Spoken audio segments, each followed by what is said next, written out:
2020년 4월 1일 오후 5시 31분입니다. 경주신문 하나 소개하겠습니다. 경주신문 아시는 분 아마 별로 없지 싶은데, 뭐 경주신문이라고 제가 우습게 보는 건 아니고요. 경주신문이라는 것도 있어요.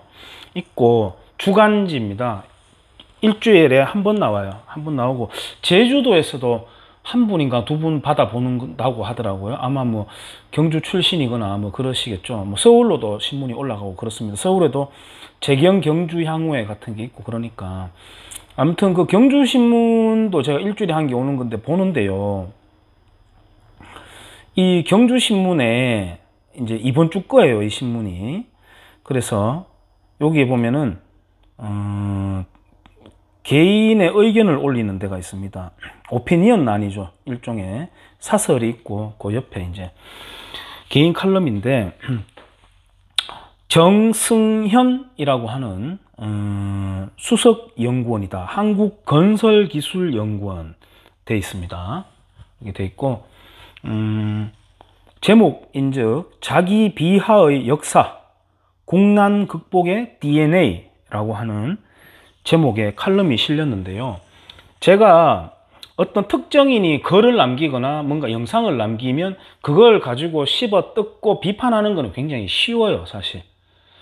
자기의 생각을 게재하지 않는 사람일수록 남이 어떤 의견을 표출해 놨는 것을 씹어 뜯는 걸 즐기는 속성도 좀 있기도 하죠. 그래서 저 역시도 제 글이 씹힐 수도 있고 뭐 영상이 씹힐 수도 있겠지만은 그걸 감수하고 이제 하는 거죠. 하는데 제가 비단 이 정승현이라고 하는 이 연구원, 수석 연구원의 칼럼만을 씹어 뜯으려고 한다기보다는 이러한 정서가 우리 속에 좀 내재되어 있는 그 결이 있잖아, 그죠? 그걸 이제 함께 제가 살펴보고자 하는 거예요.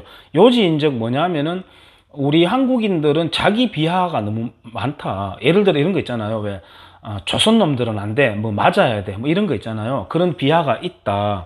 그런 게 있고, 또 근데 이 정승현 연구원님이 보지 못하는 게 있습니다. 바로 뭐냐면은 일명 국뽕스러운 조선을 굉장히 예찬하는, 그리고 지금 현재가 헬조선이라고 하는 대한민국 건국을 비하하는 그런 세력도 있습니다. 그래서 정승현 연구원님은 우리 한국인을 비하하는 것도 있지만은 대한민국 건국 자체를 부정하는 세력도 있다는 걸 아셨으면 좋겠습니다.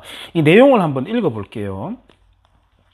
우리는 자신을 낮추는 것을 예의가 있다고 생각한다. 출중한 능력을 갖추고 있음에도 이를 뽐내는 것은 남들에게 버릇이 없어 보일 수 있다는 인식이 내재된 것이다. 그래서 있지도 않는 저희 나라와 같은 우리나라를 낮춰 말하는 용어까지 사용하는 경우를 가끔 보기도 한다. 근데 이거는 저희 나라, 저희 가게 이렇게 하는 거는 사람들이 언어를 사용하는 방법을 몰라서 그렇게 하는 것이지, 너무 낮추려고 하다 보니까 그렇게 한다라고 이렇게 예를 들기에는 조금 부적절하다고 저는 생각해요. 예를 들어서 지금 뭐 주문한 거 나오십니다, 뭐 이렇게 말하잖아요. 가게 가면은. 그런 게 대표적인 그 언어 잘못된 사용 사례인데요. 뭐 그런 것인데 너무 지나치게 낮추는 거다라고 이제 인용하고 있습니다. 예를 들고 있는데 요거는 뭐 일관성은 없어 보입니다만은 계속 읽어보겠습니다. 이러한 현상은 예의만의 문제가 아니라 개인을 넘어 국민 전체를 비하하는 표현으로까지 나타나기도 한다. 이렇게 연결성은 좀 약해요. 하여튼 그 맥락에서 우리나라 사람들은 국민성이 낮아서 문제야. 식민지가 더 길었으면 우리도 일본만큼 잘 살 수 있었어. 일제시대 때 국민이 개조되었어야 하는데 안타깝다 등 자기 비하의 극단을 보여주는 표현들을 가끔 듣기도 한다. 그중 필자가 꼽는 최고의 자기 비하 문장은 조선 사람은 때려야 한다 이다. 조선 사람은 때려야 한다 이런 것은 뭐 저도 듣기에 불편해요. 글쎄요, 조선 사람을 한국 사람과 아이덴티티를 동일시 시켜 놓는 것도 좀 무리지만, 느낌상 한국 놈도 맞아야 된다 뭐 이렇게 한다면 좀 불쾌하죠. 근데 뭐 조선 사람이 맞아야 된다? 그거는 뭐 저는 절반 정도는 동의한다고 할 수도 있습니다. 그리고 일제시대를 통해 가지고 국민이 개조되었다.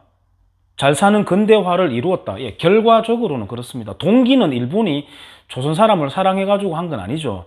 동기는 그렇지 않겠지만 결과론적으로는 그렇다고 저는 생각해요. 그렇기 때문에 그런 사실관계와 그 다음에 자기 비하는 구분돼야 된다고 저는 생각해요. 한반도 사람들이 애초부터 자기 비하의 인식을 가지고 살아온 것은 아니다.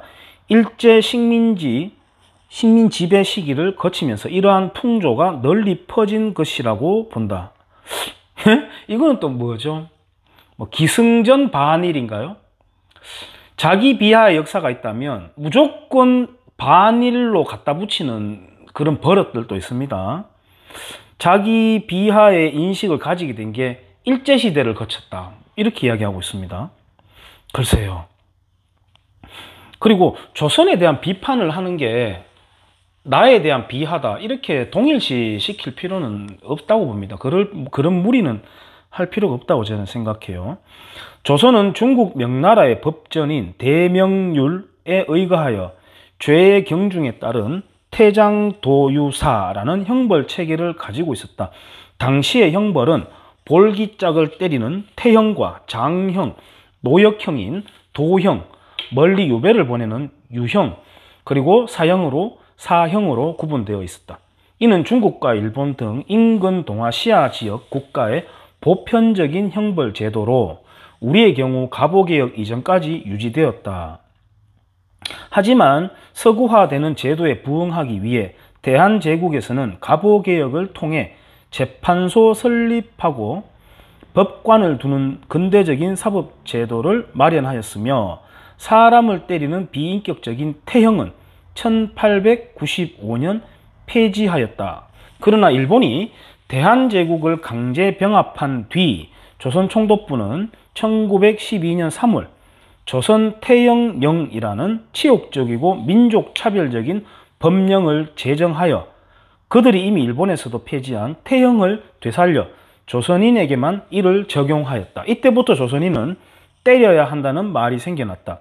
이후로도 이 말이 온 나라에 퍼졌을 것이고 같은 죄를 지어도 일본인들과는 달리 조선 사람들은 형벌로 매를 맞아야 했다. 망국의 현실이 빚어낸 차별과 오해들이 아직까지 남아있다고 생각하니 서글프다. 그런데 이 갑오개혁을 통해 가지고 근대화된 법제도를 만들었다라고 하고 있는데요. 갑오개혁은 갑신개혁의 그 주 세력들과 조선인 중에서 그 다음에 일본이 주도해서 만든 근대사법제도입니다. 근대사법제도를 포함한 개혁이었습니다. 그 중에서 가장 중요한 것이 신분제를 철폐해버렸습니다. 신분제를 철폐해버렸어요. 지금 이분은 갑오개혁을 해놓고 조선인만 때리는 형벌을 둬서 민족 차별을 했다라고 이야기하는데요. 치욕적이다라고 하는데요. 그 근대화된 법 제도를 할 때 신분제도 철폐, 그 다음에 연좌제 금지, 고문 금지, 이걸 일본이 만든 건데요.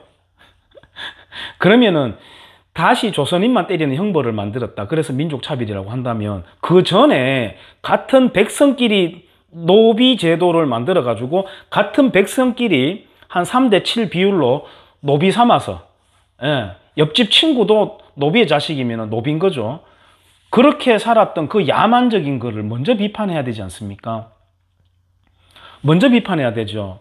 일본이 근대화된 걸 갑오개혁을 했는데 태형만을 조선인에게 남겨놨다. 그걸 그렇게 욕하고 싶다면 그전에는 그냥 같은 백성끼리 때리고 계급 지어가지고 노비로 부리고 했는데 그걸 먼저 비판을 해야 되잖아요. 그게 먼저 돼야 되지 않습니까? 마침 3월 28일이 좀 지났지만 김옥균이 암살되었습니다. 암살되었어요. 그 개화파 중에 한 사람인 끝까지 추적해가지고 암살을 해버렸습니다. 그게 조선입니다. 그게 3월 28일입니다. 얼마 전에 김옥균 암살된 날짜가. 그렇다면 과연 우리는 정말 미개하고 국민성이 낮은 국민일까? 야, 글쎄요. 제가 광우병 때부터 쭉 관찰을 해온 바 대답하기가 좀 애매합니다. 잘못 대답하면 또 욕먹을 것 같으니까요. 보류. 지금 코로나19로 전국이 몸살을 앓고 있다. 뭐 쭉 나오다가 손님들은 매출이 떨어졌다. 가게들은 매출이 떨어졌다. 손님이 줄었다. 쭉 오다가. 하지만 우리에게 심어진 위기 극복의 DNA는 빛을 발하기 시작했다. 해외에서 휴지를 비롯한 생필품들의 사재기가 일어나고 있을 때 우리는 그와 같은 혼란이 발생하지 않았다. 뭐 계속 이제 잘하고 있다 하는 미담들이 쭉 내려오다가 착한 건물주 운동도 있다. 협력 정신이 빛을 발하고 있다. 국제사회에서도 우리의 대응 노력을 긍정적으로 평가하고 있다. 이탈리아를 비롯한 전 세계에서 우리의 대응 방식을 배우러 오고 있다. 우리에겐 이러한 우리를 보고 누가 감히 낮은 국민성 운운할 것인가. 우리에겐 국난 극복의 DNA가 있다. 우리는 늘 그래왔듯이 이번에도 이겨낼 것이다. 마무리가 이거는 무슨 루신의 악효정전 같은 정신승리 구호를 외치면서 마무리하는지는 모르겠습니다. 이탈리아가 배우러 오고 있다. 예, 이탈리아가 우리한테 배울 건 있을 겁니다. 와보면 너희들도 1977년부터 이탈리아 자기들도 1978년부터 전국민 의료보험 제도를 했는데 왜 대한민국은 이렇게 잘 돌아가고 이탈리아는 대한민국의 아주 낙후된 작은 의원급 병원보다 못한 시설로 운영되면서 40년 동안 그 운영한 결과가 지금 이탈리아에서 줄초상이 나고 있는 걸로 나타나는 거거든요. 우린 거기서 배워야 됩니다. 근데 한국은 왜 이렇지? 있는 사람들 돈을 훨씬 더 많이 긁어내어서 유지하고 있군 하는 걸 발견하게 될 거예요. 저는 우리 한국의 건보료 시스템을 굉장히 사람들을 파렴치한으로 만드는 제도라고 생각해요. 100만 원에 육박하게 내는 사람도 있습니다. 건강하게 제가 아는 사람이 75만 원 내요. 병원 잘 안 가요. 건강해서 운동도 잘하는 사람이에요. 그런데 한 달에 몇만 원 내는 사람이 담배 피는 모습 보면 그 사람이 보기에 짜증 안 나겠습니까? 병원은 수시로 가는 사람이 관리도 안 하고 담배도 피고 그 돈을 75만 원 내는 사람이 자기가 내주고 있는데 그 혜택을 받는 사람은 자기가 왜 이런 선진화된 의료 시스템을 누릴 수 있는지 고마움도 없는, 그 돈의 원천이 어디에서 왔는지도 모르는 개돼지죠, 개돼지. 국민들이 파렴치한이고 감사함을 모르는 개돼지화 만든 게 지금 대한민국의 건보료 시스템입니다. 이탈리아가 그걸 배우려면 배워야 되겠죠. 이분은 또 초반기에 중국으로부터 유입되는 뭐 한국 관광객이든 뭐 바이어든 또 중국 본토 사람이든 그 감염원들을 초기에 차단하지 않았다. 그 초기에 차단만 했으면 대만과 싱가포르 대비해서 한국에는 한 사망자 10명 안팎 정도로 의료 수준을 감안해서 10명 안팎 정도 사망자로 끝났을 일이다. 그 이상에 되는 사망자는 전부 다 문재앙이가 살인한 거하고 똑같은 거다라고 비판을 안 하고 있습니다. 그 이야기는 아예 하지도 않습니다. 초반기에 감염원 차단하지 않았다는 것에 대해서는. 그 다음에 마스크 정책에 국가가 관여함으로써 마치 과거 소련의 맥도날드 모스크바점에 사람들이 줄 서듯이 그런 풍경이 총극이 연출됐다는 것에 대해서도 비판하지 않고 그냥 우리는 이길 수 있는 DNA가 있다 라고 마무리를 해요. 비판은 온데간데 없습니다. 자, 무조건 덮어놓고 우리는 안 돼라고 하는 의식은 저는 우리 의식 속에 자라날 수 있는 곰팡이라고 생각해요. 그래서 그거는 지양해야 됩니다. 그러나 비판할 거를 비판해야 되지 않습니까? 그래야 더 나아갈 수 있는 개선이 됩니다. 학문의 기본적인 목적이 현상을 분석하는 겁니다. 묘사하고 설명하고 마지막에는 예측하는 것까지가 학문의 목적이죠. 근데 이분은, 정성현 씨는 한국건설기술연구원입니다. 건설은 뭐 실용적인 분야, 뭐 과학이라고 할 수도 있겠죠. 그러면은 이러한 데 수석 연구원 좀 된다면은 왜 이런 분석을 못 하나요?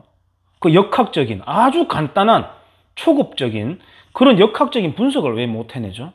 그리고 분석은 비판으로부터 시작됩니다. 비판적인 분석이 시작되어야 대안을 만들어내고 개선을 하는 거거든요. 근데 그냥 덮어놓고 자기 비하 역사하지 말자. 그리고 굉장히 극단적으로 우리를 비하한다고 했는데 이분이야말로 굉장히 극단적인 것만 골라내서 말하고 있습니다. 자기 생각이 너무 많이 기입된. 우리가 조선에 대해서 왜 비판을 하면 안 되죠? 고려에 대해서도 비판하고 신라에 대해서도 비판하면 됩니다. 그리고 배우면 되는 거죠. 개선하면 되는 거잖아요. 그것과 반대로 치고 나온 게 지금 대한민국 아니에요? 그것을 그대로 이어받았는 게 후기 조선이라고 할 수 있는 북한 아닙니까? 소련의 위성국가로 탄생한. 그러면은 이분은 우리의 승리의 DNA가 있다, 이길 수 있다 라고 하는데요. 이 땅에서 수천 년 이 땅 역사 중에서 동아시아 끝자락으로까지 밀려오는 그 공산화를 막아내버린 거, 그거 한 가지가 정말 위대한 승리죠. 그 다음에 두 번째, 지금 우리는 6.25 전쟁이 아픔이다, 뭐 동족 간의 슬픔이다, 다시는 재현하면 안 된다, 전쟁 불가론, 평화, 아니죠. 두 번째 공산화를 또 막아낸 겁니다. 그 어마무시한 세계 대전입니다. 국제전쟁이에요. 그 두 가지 사건, 대한민국 건국과 6.25 전쟁의 승리, 그 두 개가 이 한반도 역사 중에서 가장 큰 사건 아닙니까? 우리 승리의 사건. 그래서 조선에 대한 비판을 가지고 마치 지금 우리 한국인을 비하하는 것처럼 그렇게 듣는 것도 피해자 의식이 있는 겁니다. 피해자 의식, 말이 나왔으니까 말인데요. 바로 이 피해자 의식. 야, 조선, 일본 쪽발이 외놈들이 감히 우리 조선을 먹어버렸어. 망하게 해버렸단 말이야. 그 열등감이 아직 있는 겁니다. 한국인이면서. 조선에 대한 열등감이 아직 있는 겁니다. 조선은 임진왜란 지고 난 뒤에 서해 류승룡이 편찬한 그 징비록도 조선 지휘부들은 읽지 않았습니다. 일본에서는 베스트셀러가 되어가지고 읽혔습니다. 일본은 그런 나라입니다. 아무튼 그런 조선에 대한 열등감을 아직까지 갖고 있다니까요. 그러니까 이러한 칼럼을 내는 겁니다. 여기에 유유히 아직 흐르고 있는 겁니다. 나는 조선 사람이야 라고 생각하는가 봐요. 조선으로부터의 단절을 해야 됩니다. 우리는 대한민국 국민이에요. 조선 백성 아닙니다. 대한민국 국민입니다. 자랑스러운 대한민국 국민입니다. 그래서 조선에 대해서 비하가 아니라 있는 그대로의 비판은 반드시 필요하다. 반드시 필요하다. 때리는 태형을 조선인에게만 쓰도록 남겨놨다? 민족 차별이다? 아니에요. 아니에요. 갑신정변을 했던 사람들이 주축이 되고 일본이 주도해가지고 한 게 갑오개혁입니다. 그 갑오개혁으로 이 사람이 말하고 있는 근대화된 사법체계를 이룬 겁니다. 그 조선 사람이 만든 거 아니에요. 그리고 그 갑오개혁을 해달라고 요청한 게 동학 세력들입니다. 일진회, 또 진보회, 그들이 갑오개혁을 유도한 겁니다. 해달라고. 이 조선 좀 뜯어 고쳐달라고. 역사관에서 사설 정리를, 그 고리들을 정리를 좀 다시 하시고요. 나이는 모르겠습니다. 좀 젊어 보이시는데 정리를 다시 한번 하시는 게 좋을 것 같습니다. 그래서 이분처럼의 생각을 갖고 있는 것도 있지만 대한민국 건국에 대해서 부정하고 반쪽짜리 건국이었다고 우리의 건국을 부정하고 비하하는 그런 또 세력도 있습니다. 그러니까 조금 정리를 좀 하셔야 될 것 같습니다. 한번 읽어봤습니다. 고맙습니다.